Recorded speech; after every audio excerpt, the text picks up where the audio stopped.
So, hello, welcome back to the next episode of the Self-Development with Tactics podcast. And today it is again something a tiny bit different. We are just doing something a tiny bit different. I've written a poem about something that really is in my mind at the point of time. And the thing is, I don't want to give it too much attention to really be honest, but I, on the other hand, feel like that it might help somebody or it might be something that somebody else is also feeling about. And afterwards, I'm also kind of willing to think and relatively openly talk about it as well. But yeah, I'm not a good reader and I've written it very poorly. And so I'm just gonna misread things quite a lot, I guess. I think it is called Should I or Shouldn't I? Because it is a repeating thing, so it kind of makes sense, I don't know. Should I or shouldn't I? Because I know that I can't deny that it's taking a ton of energy and thought, but it's difficult, it's 50-50, it is good and bad, right and wrong, equally. Is whom that you're referring to he? Why do I see so many parallels, so many similarities between him and I? Every single day, unless I'm concerned by something else, I think about the same. Should I or shouldn't I? Drop you who has been a big part of my life, but is now sometimes someone I don't want to see for the rest of my life. I still don't really know whether I can give something to you or not, but I know that I want to be good to you that taught me stoicism a lot. Well, it does include me feeling bad from time to time, even if it is based on outside action, not something that's mine to control. So is it good practice or just unnecessary pain? I don't know your why. I don't know if what I'm seeing is just a lie, if this is who you are now, or if it is just what I'm seeing now. Am I a backup, something to keep in someone's pocket for bad times? You said that I am not an irrelevant figure, but I doubt that heavily at the time. We all change, yes, but why am I seeing behavior that others point out? Why do I feel ashamed for being associated with you? Coming back to Stoicism, it is not about you. It is my thoughts that can change my feelings, but it's hard and painful work that's shifting my feelings. So, should I or shouldn't I live with the pain? Feel like acid is pushing through my veins? Or should I drop things and suddenly push you out of my life, which does not feel right, is certainly not easy, but easier than having so much pain in one's life. I want to be there for you, that's for sure, but can I when I'm not around? Question mark. And yeah, this is my poem, and I think you certainly know what it is quite all about. It is some breakup story, obviously, and I feel like that I don't know. I feel like that I am a bit overwhelmed by quite, I don't know, by quite always being in contact with this person, I guess.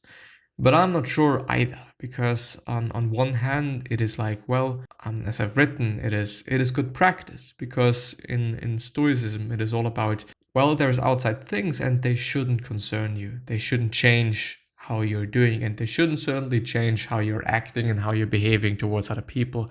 They shouldn't kind of make you a worse person. They shouldn't get you away from being a virtuous person, and just, therefore being nice and whatnot. But it is very difficult.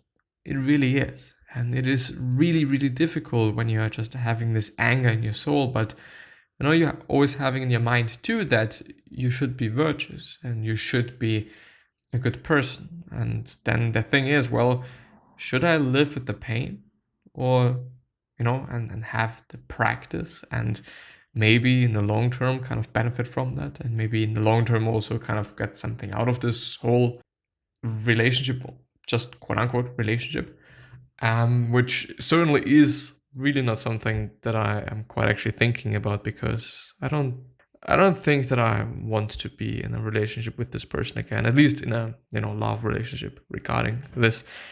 Also because of some things that I is what I'm seeing a lie, has a lot of things being a lie, and people changing, but changing really a lot, and therefore maybe also being ashamed of the association. But It is a difficult thing. It really is, because it certainly is, I think, easier, to be like, well, I'm not going to be in contact with you anymore. I don't want to be around with you. I don't want to be around you. But on the other hand, it is like, well, I want to be there for everybody. I want to be there for everyone. If somebody feels like, well, I want to talk to somebody, then I actually want to be there. And I don't know, like, I might also be just overdoing things in terms of, I don't know, the whole, changing your life part, and this being bad, and me being ashamed for that. Just in retrospect, which is the funny thing, like, why? It doesn't make too much sense. But it is a difficult situation. It really is. But I kind of really tend more towards just, letting things stay as they are. And actually being a backup. But not a backup in a sense of, there's actually a lot of thought in that. Fuck, man. Not being a backup in a sense of, okay, if some things don't work out with this other dude, so I'm gonna go back to my ex, which apparently is something that, happens. And I don't want to be a backup in that way, but I want to be a backup in a way of, okay, if I lose everybody, I know that there is still one person around, that went, that's there for me. And I want to have the pride of being the person, I guess. I do want to be known as this person. Like, wow, it was a lot of pain for you to just be in this situation, and it was a lot of pain for you to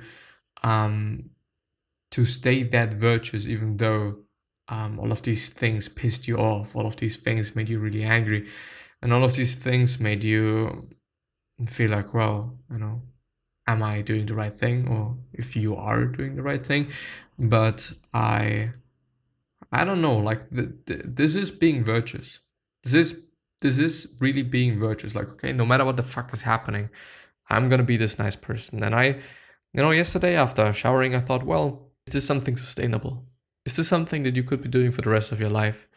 When, for example, you are in a relationship with an abusive person and whatnot, and when is there the border to saying it is better for me and me being virtuous if I leave this person, also, but yeah, it is a very difficult thing. And I think that I'm actually gonna ask that maybe in the Stoicism subreddit, maybe I can get something out of that as well. Yeah, because for me it is very difficult to see the line between, wow, caring about yourself and still being virtuous, because also part of being virtuous is as well thinking about the human connection and the human, well, the human race, quite, because it seems to be all connected, in the end, quite, which I kind of also believe in from the point of karma on, being like, well, I'm gonna be a nice person to you because not because I know that I'm gonna get something out of that, but I just want to be a good person. But it just really makes sense, if you're a nice person, then the chance is way higher that you can get something from the person you helped than when you're just an asshole. When you're an asshole, the chance is like 0% that you can get something out of this this action that you took, quite, besides feeling good about yourself and besides helping this other person, besides whatnot, I don't know, like, maybe I can find something, and I'm gonna certainly cut that out if I'm unable to find something. But let's see if I can find an article on where the line is, and maybe, maybe this is something for a next episode. So I think I'm gonna end the episode there. I like a little bit open-ended, some sort of. So yeah, I wish you the best health, happiness, and also success, and also hope that you're gonna remind yourself and you're gonna be remembered, which basically means your legacy, and basically means just being a nice person, and then on the other hand also being remembered as a nice person, which is a pretty fucking cool thing. 3 other questions that I'm having for you are: why are you here? What are you trying to change? And what is bothering you the most? These 3 questions are hopefully gonna show you your purpose, and maybe even a business idea, which is a pretty fucking cool thing. One last thing that I want to give you is, what could you essentially say to another person that is indeed going to change their life? Because I totally believe that we all can say something, and that we all can communicate something that's indeed going to change somebody's life. And yeah, with that being said, I hope we're going to see you the next time. Please take care of yourself, your family members, and all of your loved ones. And yeah, bye-bye.